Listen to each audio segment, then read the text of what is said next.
Barakatah Yahweh, Barakatah Yahweh Shai, Barakatah Yahweh, Barakatah Yahweh Shai, Barakatah Yahweh, Bahashem Yahweh Shai, Bahashem Rakakadash. Double honors to the elders and apostles of Great Millstone of Rubel.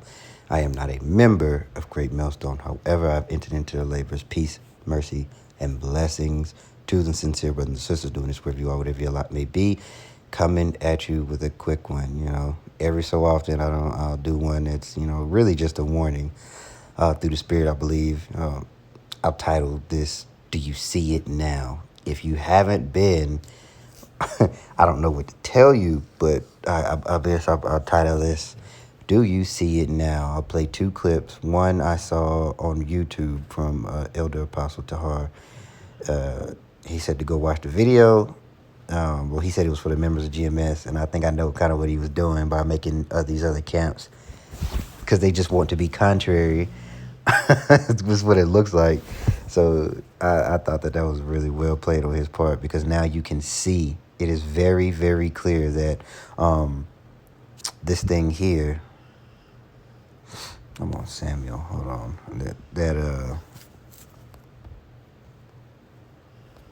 Well, you know where I'm going. Last book, New Testament, right? It is very easy to see now that read the bottom. That this is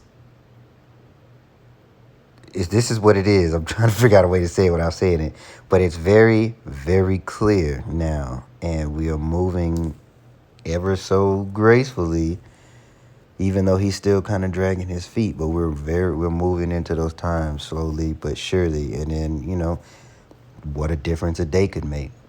In 1 day, in 2 days, things could take a drastic turn. But yeah, let me let this play real quick. What the fuck is actually going on? Anybody else find it coincidental that 18 U.S. processing food plant facilities have burned down in the past 6 months? And then most of those of which were independent.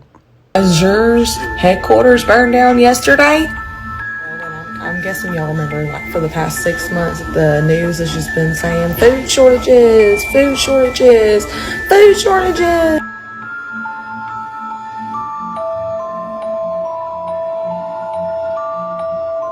They kept saying it, and folks just kept on about their daily lives. Or they kept talking about inflation, and then folks were just like, why is this getting so expensive? I heard people talking about like they are clueless. They hear these people saying these things on the news. They watch the mainstream media, and they're telling you because, in their sick, twisted little game on their left-hand side, their left-handed prophets, they have to tell you what they're doing. They just do it in a sly, slick way. And people just still are just like, well, hey. But it's going to hit them, a lot of people, quickly, just like the coming of Yahushua as he comes in a thief in the night.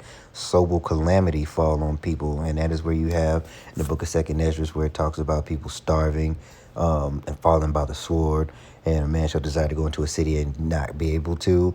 The invading of each other's houses, right? All of that. And you can see, because the way you control people is through the money, through media, and most importantly, fear and food.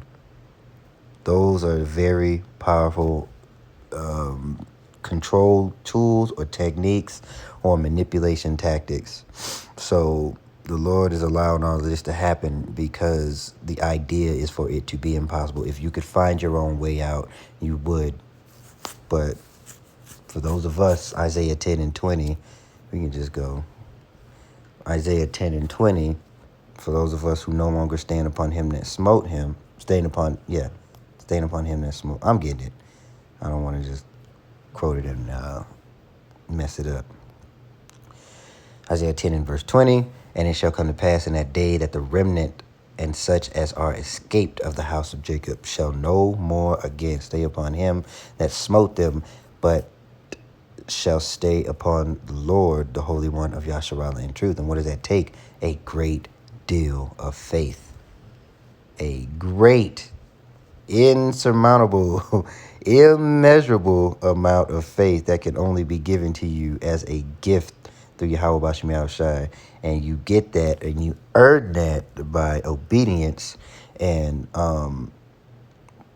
seeking him early And I'm trying to talk and go to seeking him early and doing it while you have this seemingly pseudo sense of freedom and safety.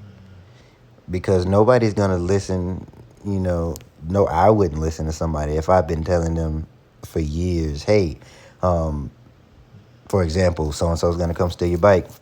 So-and-so is going to come steal your bike. And you don't do anything to protect the bike. You don't take any measures to guard it, to close it up. You don't keep it clean. You act like you don't care about the bike. The bike is just something you ride whenever you feel like riding it here and there. But you don't treat it like something that was a precious gift from somebody that you love, respect, and revere and care for. So when somebody comes and takes the bike and then you panic, the giver of the bike is not inclined to go and find it and retrieve and give you back your bike. So hopefully you understand that analogy there.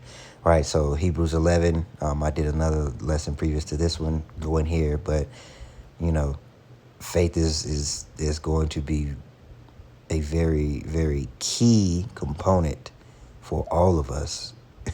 Because, things are really about to get real. What they want to do is make everything centralized so they can be in control. Hebrews 11, verse 1. Now, faith is the substance of things hoped for the evidence of things not seen.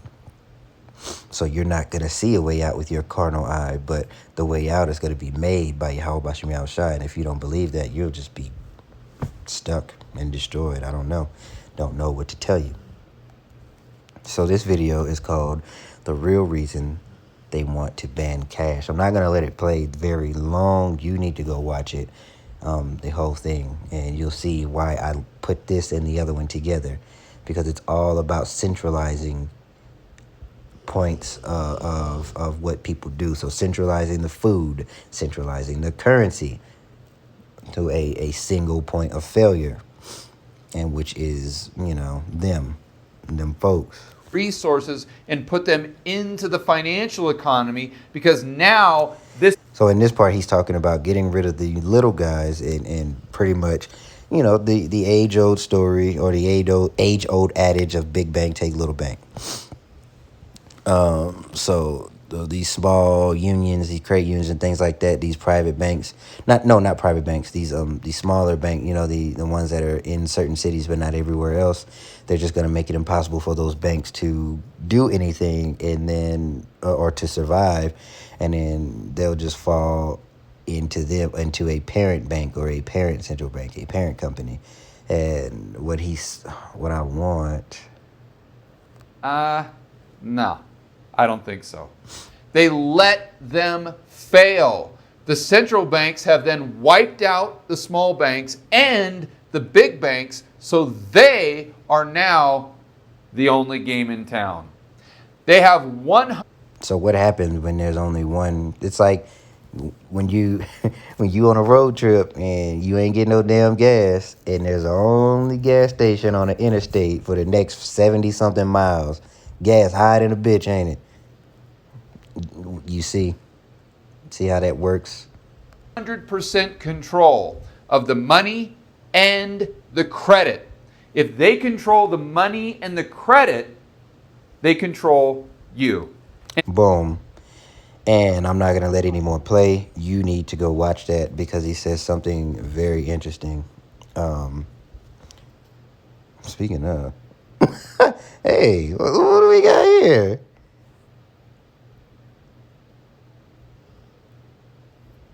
Two years ago, 1984 or 2,000 years ago, when Revelations was written, if a dude 2,000 years ago said it ends bad for those who get that, I think I'm gonna follow.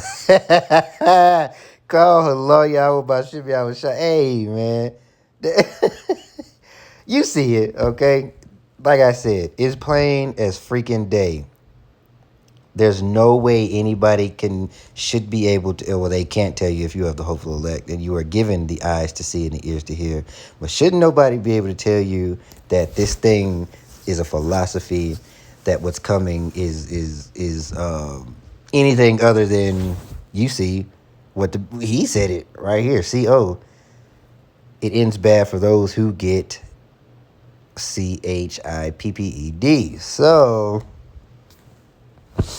look, man, it's plain and in your face. So that is why there will be no mercy and no remorse. And that second death, that lake of fire, is waiting for those who go ahead and accept being owned, especially you Israelites, accept being owned and tagged like cattle by a being lesser than yourself. Because remember who you are.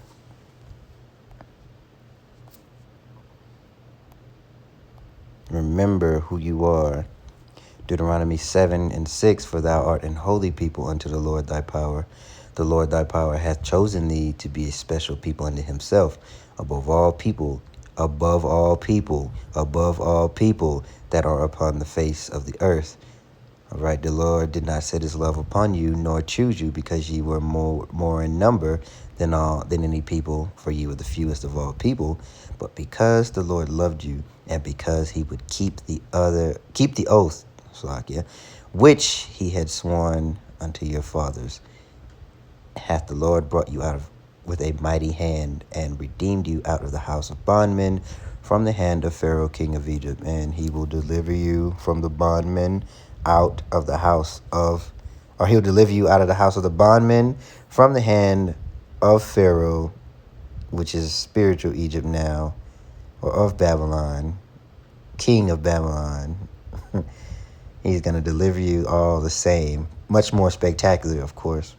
But he's going to do the same thing, because he's going to keep the oath to our fathers, right? Because that promise goes on down from Abraham to Isaac to Jacob.